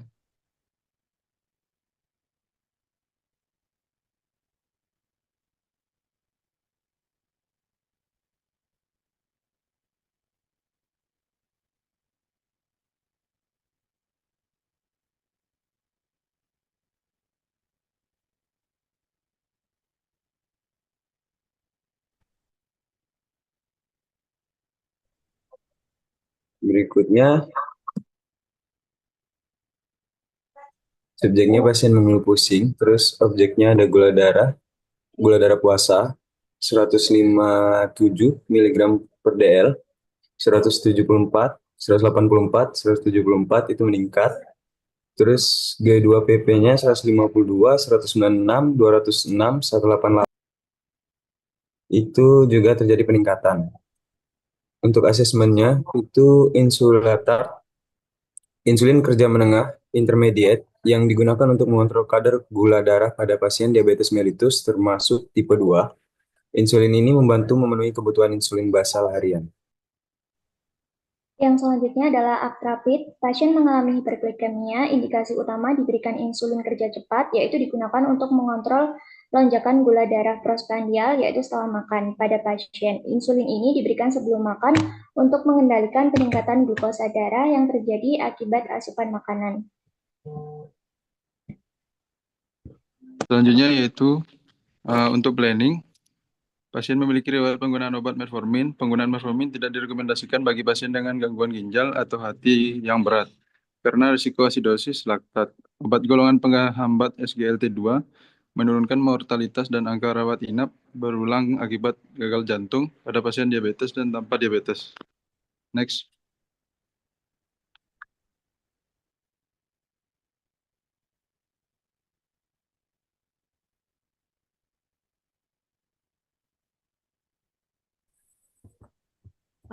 Problematik selanjutnya yaitu pasien mendapatkan terapi ranitidin dengan subjektif dada terasa sesak dan ambek setelah kondisi lemah.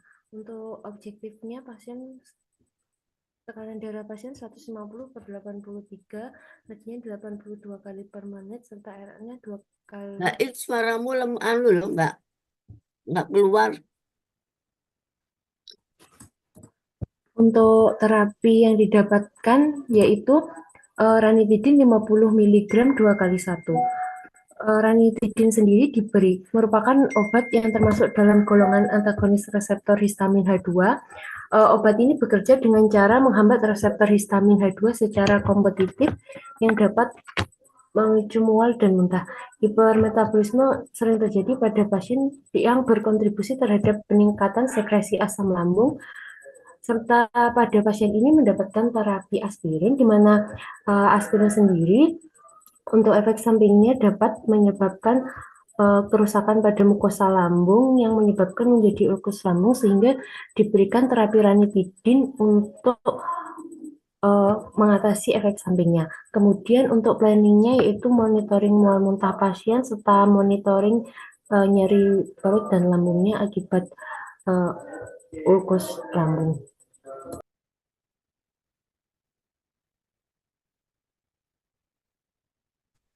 Selanjutnya yaitu untuk problem medis batuk karena pasien mengeluhkan batuk dan juga dada terasa sesak dan ampek. Pasien mengeluhkan batuk pada tanggal 15 hingga 21 sehingga pasien diberikan ambroxol sebagai mukolitik yang bekerja dengan cara memutus serat-serat mukopolisakarida yang terdapat pada dahak sehingga viskositas dahak berkurang. Dengan demikian dahak akan mudah dikeluarkan. Untuk dosisnya yaitu 30 mg per 3 kali 1 hari. Lalu untuk plan-nya sendiri, yang pertama adalah monitoring batuk pasien, dan yang kedua monitoring dahak pasien. Sekian presentasi dari kelompok kami. Baik. Coba kembali ke judul kasus.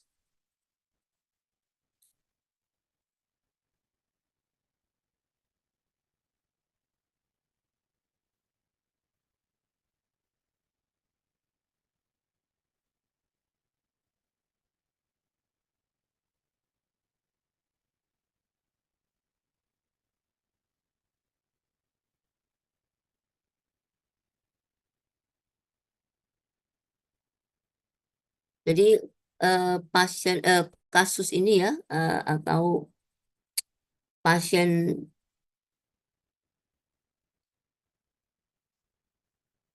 siapa ini pasiennya? Ya pasien lah ya. Jadi dia terdiagnosis APTS, hipertensi, kemudian DM. Ya, kira-kira urutannya bagaimana ini ya? Urutan diagnosis ini, urutan kejadian penyakit ini. Tentunya diawali apa?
Iya, jadi APTS itu kan diawali tentunya nggak langsung APTS ya, pasti kan disebabkan oleh, makanya itu kan ada hipertensi ya. Jadi kan diawali oleh hipertensi, kemudian ada plak ya. Plak menyebabkan ACS ya. Jadi terjadi sindrom-sindrom pada koroner ya. Ya, itu antara lain APTS ya. Itu APTS itu sudah menggambarkan bahwa plak itu sudah terjadi terjadi inflamasi ya, sehingga terjadi ruptur dan akan menyumbat ya, terjadi agregasi platelet, koagulasi. Nah, itu tapi ya tidak separah seperti ya, itu baru awal ya, itu sudah menunjukkan nyeri, itu pun ya sudah menunjukkan gangguan suplai oksigen ya, apalagi kalau sudah non STEMI maupun STEMI ya, pasti nyeri itu akan dirasakan lebih luas ya. Kalau APTS nyerinya saat apa? Saat aktivitas atau saat istirahat? Bisa saat istirahat, Ibu. APTS?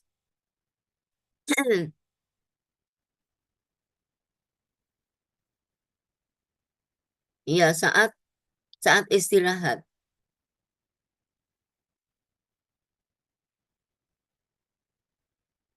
Iya, betul. Kemudian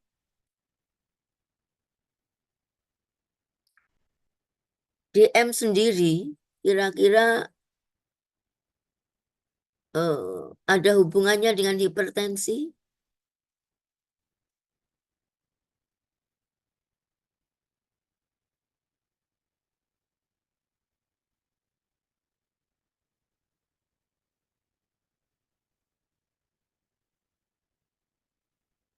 Adakah hipertensi mempengaruhi beta pankreas?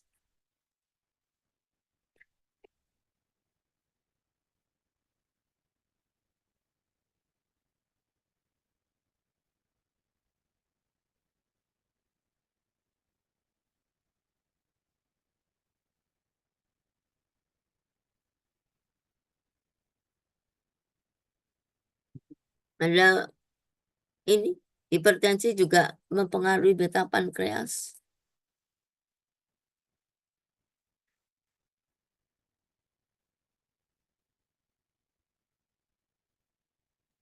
Izin menjawab, Ibu. Iya.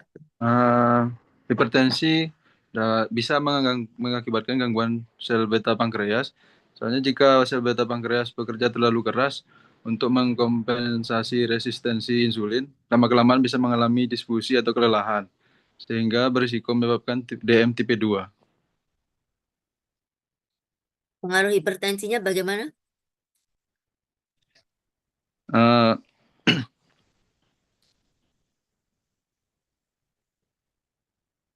Meresistensi insulin, sel beta pankreas bekerja terlalu keras, Ibu. Jadi mengkompensasi resistensi. Jadi hipertensi menyebabkan sel beta pankreas bekerja keras seperti itu. Iya, Ibu. Hipertensi sering dikaitkan dengan resistensi insulin yang dapat menyebabkan gangguan pada sel beta pankreas dalam menghasilkan insulin. Ya. Jadi tentunya hipertensi itu kan juga disebabkan oleh hiperlipidemi juga ya, antara lain ya. Hiperlipidemi itu juga akan mempengaruhi resisten insulin ya. Jadi kan itu akan mempengaruhi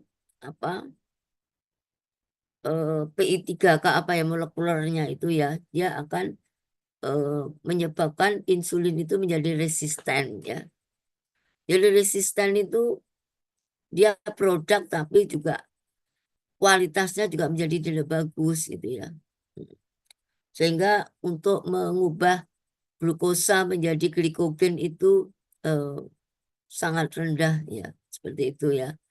Jadi itu masih ada kaitannya ya. Ini terkait dengan hipertensi, DM, APTS ya. Kaitannya hipertensi, DM, APTS sangat berhubungan enggak? Hipertensi, DM terkait dengan kejadian APTS. Berhubungan. Berhubungannya bagaimana?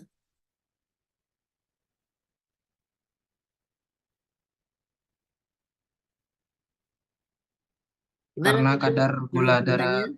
yang tinggi dapat memicu pembentukan trombus.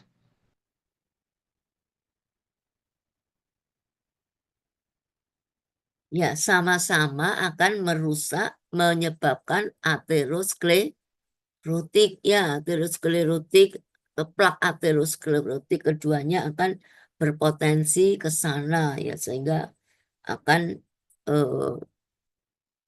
mengarah kepada APTS atau pada infak ya, pada infak selanjutnya. Itu ya, ada dislipidemi itu kan ya, diagnosis penyertanya itu ya. Oke, kita ke lab, data lab coba. Data klinik dulu.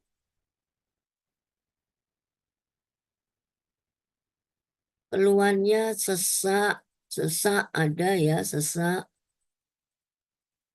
Kira-kira sesaknya kenapa? Bisa disebabkan karena retensi cairan. Selain itu, izin bukan biasa. iya, oke ya. Tekanan darahnya sempat tinggi ya, 190.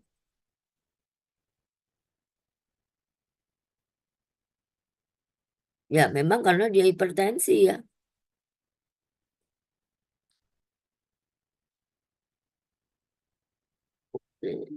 Heart rate-nya bagaimana? Tekanan nadinya. Kenapa nadinya kok tinggi? Nadinya 119 pada Ya, saat kenapa? awal masuk. Kenapa kok tinggi?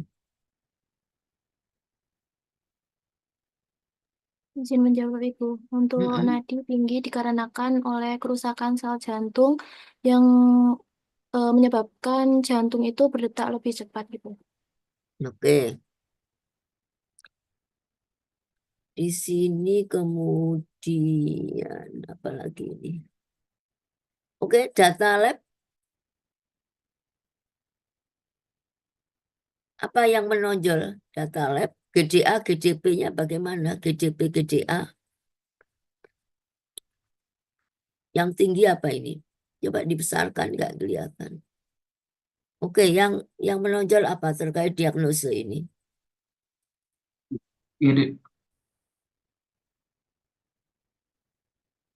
GDA, GDP-nya gimana? GDP 137,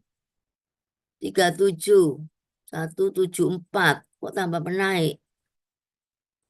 184 GDP-nya. Kemudian G2 jam PP-nya ya juga hampir sama loh, ini GDP dengan 2 jam PP. Oke, ini di apa namanya, untuk GDP-nya di terapi dengan apa?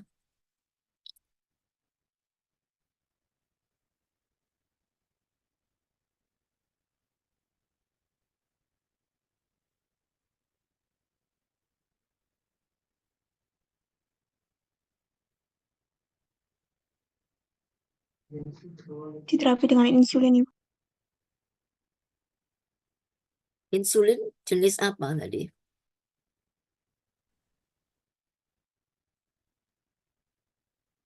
Jenis intermediate acting insulator. Jenis insulator ya, 2 jam PP-nya. .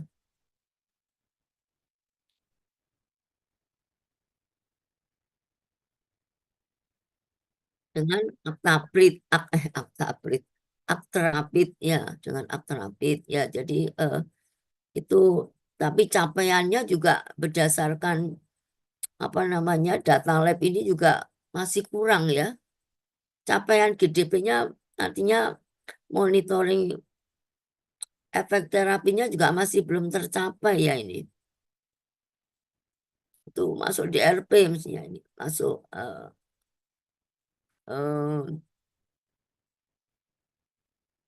apa namanya plan ya. Kenapa kok GDP-nya masih belum ini ya? Apa perlu diganti yang sebangsa Lantus atau Levemir gitu ya, untuk mencapai basal gitu. Gula darahnya sudah meningkat juga, gula darahnya ini masih belum terkontrol juga. Ya. Nah itu perlu apa namanya plan itu ya. Oke.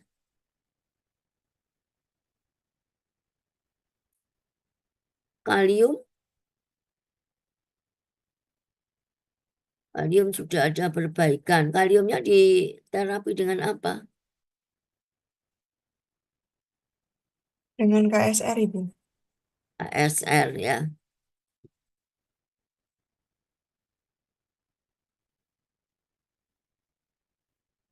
Troponin nggak ada, CKMB ya di sini, CPK, CKMB.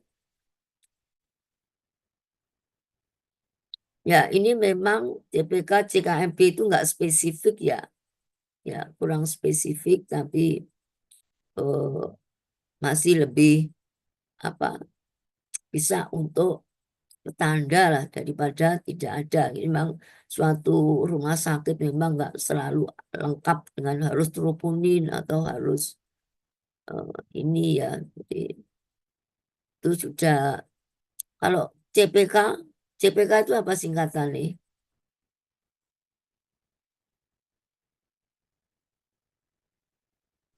Kreatin fosfokinase ya meningkat tapi dia cepat hilang gitu ya, makanya dia nggak spesifik. Oke, kita ke pola terapi. Kita konfirmasi terkait. Coba dibesarin dikit. Ini yang samping ini juga terapi ini. Iya, Yang Ibu, samping itu lanjutannya untuk tanggal lanjutannya itu. 20 21. Lanjutannya ya. Yang pertama hipertensinya diberikan apa aja selain captopril ini?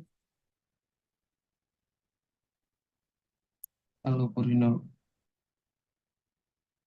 Ada diuretik, Diberikan spironolakton, Ibu.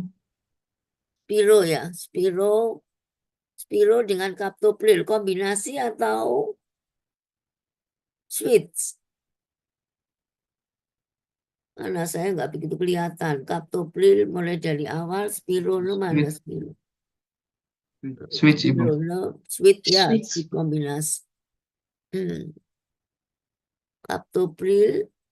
Captopril sampai dari awal sampai akhir, kemudian dikombinasi mulai ya, jadi tunggal menjadi kombinasi baru ke hari ke berapa ini ya, hari ke-7 atau keberapa itu baru switch dari tunggal menjadi kombinasi ya, itu untuk mengontrol tekanan darah karena juga sempat tinggi ya tadi. Selain juga untuk menurunkan tekanan darah, juga untuk terjadinya remodel ya, terutama inflamasi ya, jadinya sudah mulai terjadi perubahan struktur awal juga mungkin ya. Kemudian untuk iskemiknya ya, ada tanda nyeri, pasien mengeluh nyeri tadi, tanda kliniknya.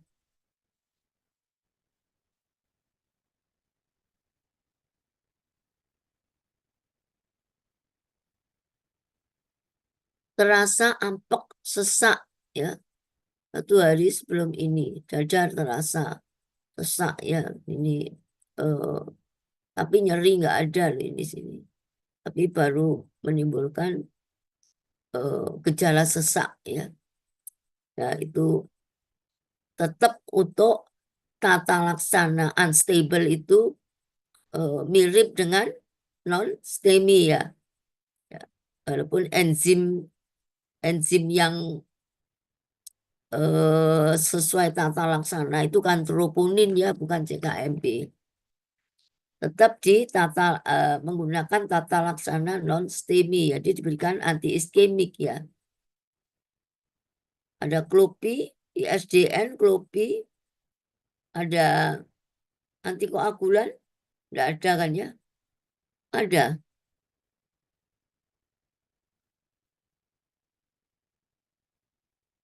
Oh, dikasih. Oh iya, kasih enoxaparin dalam hal ini. Tadi diberikan apa? Lofenok. Apa diberikan apa?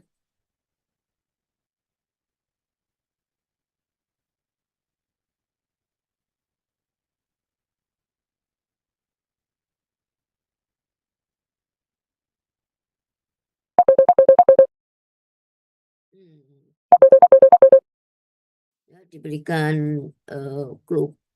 klopi, asetosal ya, double ini apa? Asetosal cuman sekali ya. Lebih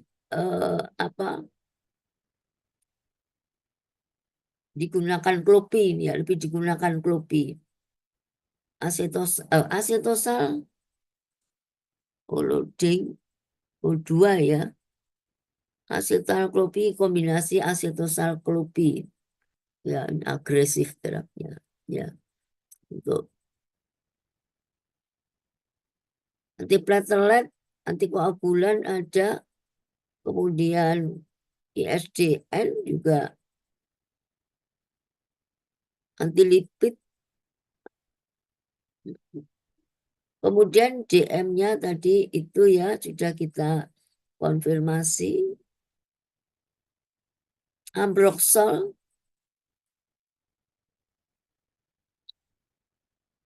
ya, karena terjadi sesak ya ketika ini. Insulatad.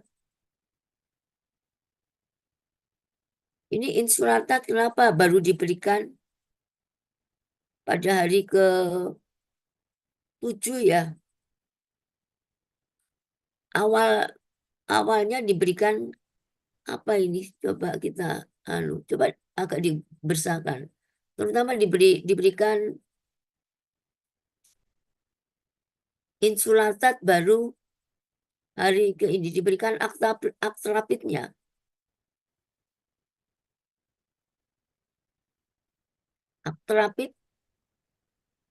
Aktrapid diberikan hari keberapa ini? Oh, terus ya. Jadi aktrapid kok terakhir ya. Jadi sudah pada hari 1, 2, 3, 4, 5, 6. Baru hari ke-7 ya diberikan. Ada alasan tertentu? Kenapa baru diberikan pada hari ke-7? Padahal kadar gula darah mulai dari awal ya. Diketahuinya kan mulai dari awal. Gula darah terukur mulai tanggal berapa? Dari awal ya. Coba kita kembali ke data lab sebentar.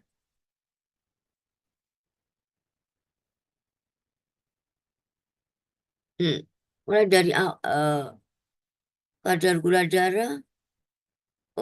Kadar gula darah 157, 152, puasa 157 itu mulai dari awal, dari hari kedua. Ya terapinya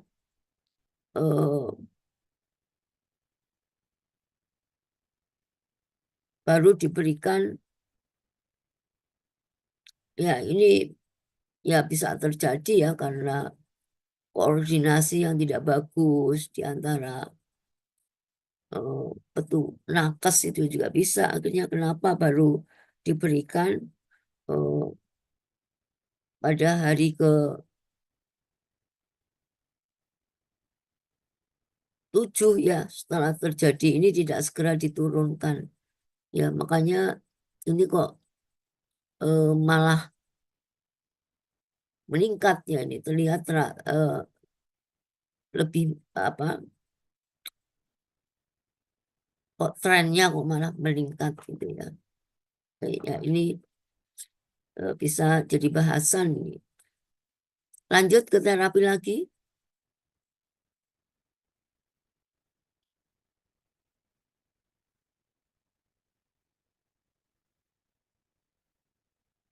Ya kalau allopurinol itu mesti terkait dengan asupan ya, asupan yang dari luar itu, asupan kebanyakan diet urin yaitu bisa aja. Laksadin, kenapa laksadin ada diberikan?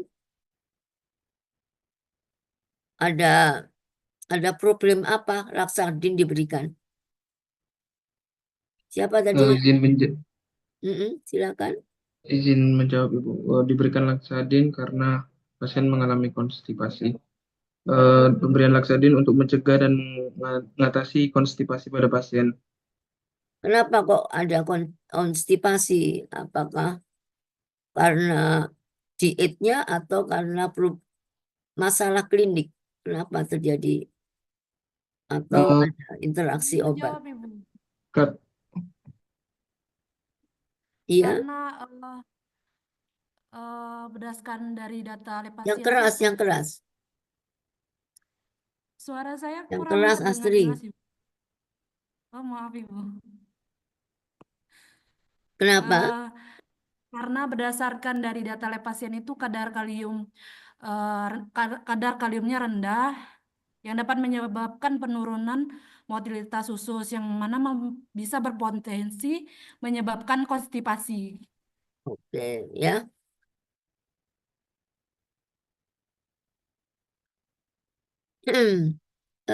Yang lain sudah semua terkonfirmasi ya pas terapinya ya. KSR karena terjadi hipokalemi ya yang baru kamu jelaskan sehingga harus diberikan KSR. Asetosal, allopurinol, ambroxol, insulat. Oke ya, semuanya sudah ya. Baik, ini kita akhiri ya. Masih ada satu kasus temanmu ya. Baik, bagus. Semuanya sudah bisa dipresentasikan dengan baik. Ya, terima kasih. Lanjut ke yang terakhir.